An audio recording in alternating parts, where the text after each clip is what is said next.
Hyderabad old government హాస్పిటల్లో nursing సిబ్బందికి రాత్రి డ్యూటీలు భయంగా ఉండేవి. ఆ హాస్పిటల్ 3వ అంతస్తులో ఉన్న ఓల్డ్ వార్డ్ 11 గురించి చాలా కథలు ప్రచురమయ్యేవి. అందులో ఎవరూ రాత్రి ఉండడానికి సాహసం చేసేవారు కాదు. కానీ కొత్త నర్స్ ప్రియా ఆ గదిలో డ్యూటీకి వెళ్లాల్సి వచ్చింది. తనకు ఎలాంటి భయాలపై నమ్మకం ఉండేది కాదు. ఇవన్నీ పాత వాళ్ళ ఊహలు అని అనుకుంటూ తన పని మొదలుపెట్టింది. రాత్రి ఎగ్జాక్ట్గా 1 గంట అయ్యింది. వార్డులోని లైట్స్ ఆఫ్ చేసి కేవలం ఒక్క నైట్ ల్యాంప్ మాత్రమే వెలుగుతోంది. ఆమె పేషెంట్ చార్ట్ రాయడం మొదలుపెట్టింది.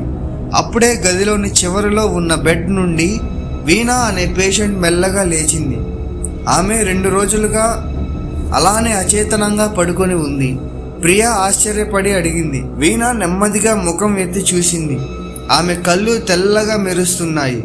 నేను చనిపోయాను సిస్టర్, నువ్వు రికార్డు చూడవు కదా, నా డెత్ టైం 12:45 అని అనింది. అలా అన్న వెంటనే ప్రియా పరిగెత్తి ఆ ఫైల్ చూసింది. నిజంగా డాక్టర్ 12:45కి ఎక్స్పైర్డ్ అని ఉంది. తలుపు తెరిచి బయటకు రావాలని చూసింది, కానీ తలుపు మూసుకుపోయింది. ఆ సమయంలో వెనుక నుండి శబ్దం, డ్యూటీ పూర్తయ్యే వరకు ఎవరు వెళ్ళకూడదు సిస్టర్. తిరిగి చూసేసరికి వీణా తన బెడ్పై లేదు. కానీ నైట్ ల్యాంప్ లైట్లో గదిలోని మిర్రర్లో ప్రియా వెనక వీణా నిలబడి ఉంది. ఆమె చేతిలో ఇంజెక్షన్ సిరంజ్ ఉంది.